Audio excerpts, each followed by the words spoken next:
you said you thought you did some okay things at tackle and some things you had to work on. When you watched the tape, what did you like that you got done at the tackle position? What did you work on most? I like that just because I wanted to tackle. My physicality didn't really drop off. You know, I still felt like I was the same player to a degree, and I like the way my sets were coming at some points in the game. Did you surprise yourself in any way by what you got done out there? Yeah, I did. It's just when you're on the edge, man, it's a different world. You're on an island, essentially.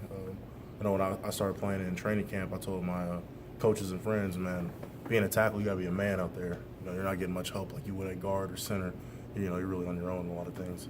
Trey, how much does your ankle feel like? Is it getting any better? I mean, how much will that help when your ankle's getting better to be out there on the edge? Yeah, I mean, it's great. I mean, I feel great. My body's feeling really good. We have a great medical staff. You know, they're doing a great job preparing my body for every upcoming task that we have. How much of a consideration was it for you to start at left tackle from the beginning of the year?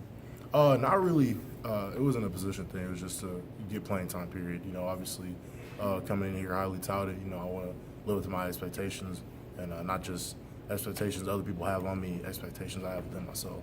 Just in general, what's it been like for the line this year, dealing with all the different combinations you've had to throw out there, all the injuries, done kind of unexpected losses? Yeah, I mean, you know, just playing the sport of football, especially in the offensive line category, you're banging your body against 300-pound men. You know, you're going to get nicked up and bruised. But we have a great mentality on the line. It's a next man up. The guys that stepped in, like Riley Locklear, Devontae Brooks, and Ryan Johnson, other guys that played also, they've done a great job, and I couldn't be more proud of them. I mean, I think we're doing a great job on the offensive line right now. How much more of a mental game is left tackle, a chess match, trying to figure out the moves that guys are going to do, counters, things like that? Yeah, I mean, tackle is just all technical. That's how I usually say. You can be an athlete out there, but I mean, I'm not running a 4.8 or anything like that, so I got to use technique to my advantage.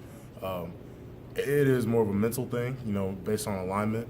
I'd say it's a little bit tougher at times, but it's not that much of a difference. Do you think even as a freshman you've been able to positively impact your teammates, like showing the effort that you play through the snap and the effort that you practice with? Do you think you've impacted your teammates? Yeah, I mean, anytime you put some good, say some violent stuff on film, you know, it's going to rub off on other people. And I think we all influence each other on this team. You know, if we see a good strain or we see someone take somebody out or we see a hit, man, someone gets decleated, you know, everybody else we're gonna feed off the energy, man. You know, if he's doing this like that, man, I can do it too. So. Trey, you go back to the spring. Were you predominantly, I can remember, left tackle or right tackle? I play both. Coach Wells cross-trained me. You talked about the next man up mentality. Was there anything that ever needed to be said with all the injuries y'all had this season? Was there anything like a senior stepping up and saying something when the assistant coaches state something, saying just kind of letting y'all know, here's who we have left, here's what we got to do? I mean, it's just a football thing, you know. When one guy goes down, the next guy up. You know, it wasn't necessarily someone saying that. It was more of an understanding of code that we follow, you know. And the next guy goes down, you know, obviously we have another person in that position to step up and make a big play. Saw you carry the sledgehammer in here. Do you get some strange looks on campus? A couple. Carry that thing Yeah, around? I got a couple strange lists, a couple questions, but not that much. Are you taking it to class and everything? Yeah, I took the class all day. Just since they're next to you? Yep. On my side now. How many weeks have you had this sledgehammer? Just 2. Yeah, 2 times. What was it like kind of just helping Devontae get ready last week? I guess he hadn't played a game at all in a few years. Just what was it like for him, just that preparation and everything? Devontae did a great job preparing for it all week, having a serious mentality, you know, getting his playbook, doing extra time. And, you know, I think he did a great job, obviously. That much of a time period of not actually playing in a game, I mean, it's pretty hard to tell how much that would impact a person. But based on how he played and what he did a great job.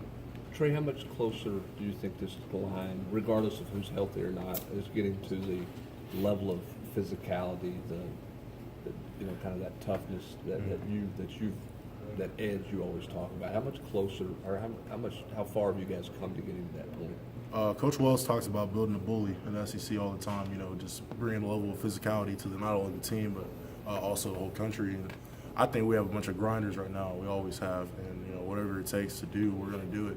And I like the mentality of the team. I respect everybody on the offensive line category, and I think we're very close to getting there. How do you keep your edge? You've been a dominant guy with a lot of hype for a long time, and it's human nature for people to get complacent. But you seem to keep this edge. What keeps you driving and keeps you going? In recruiting, I remember I was talking to a couple of coaches. My dad had a couple of questions like, "How do you keep your guys grounded?" And talking about major programs of major success, you know, talking about Heisman Award winners, and the coaches all had the same answer, you know. We tell our players they haven't really done anything. I'm just a freshman. I haven't won an award. I haven't been to a championship. I haven't won a Super Bowl. I haven't played it down in the NFL. I haven't done anything. So why would I act a different way? Even when I get to that point, if I do, why would I act a different way? You know, I always want to be the same humble Trey Smith, the same guy everybody else knows. There's nothing that should change about that just because of success you've had. Trey, they talk about you being a punisher and being nasty. There's that picture out there on Twitter of Yeah. JK celebrating in the end zone after the touchdown, and you're continuing to drive your guy into the dirt. I mean, does that kind of personify you a little bit? Yep. Just keep working, man. Doesn't matter how it goes, just keep going. Is it personal on game days? I mean, do you after a play like that, you help the guy up, or is he going to be your worst enemy until the clock hits zeros? How do you approach that level of competition and intensity? Oh man, for 60 minutes, that's my enemy. No remorse. I mean, they won't have any for me, so I shall have any for them. What was the biggest adjustment going from right guard to left tackle? Just playing really just the opposite side of the line, just switching my feet up. The sets are really the same. There's a greater time period of like the point of contact. Was there a challenge? Was that a big challenge for you? It can be at times, just getting nervous and wanting to lunge out, you know, and being too early in my strikes and sets. Trey, number 90 for Southern Miss had a prosthetic leg. Did you realize that? No, I didn't actually. We watched film yesterday, and Coach Wells pointed that out. I thought it was pretty incredible. He played well. What sticks out about Missouri's front seven when you look at them in film?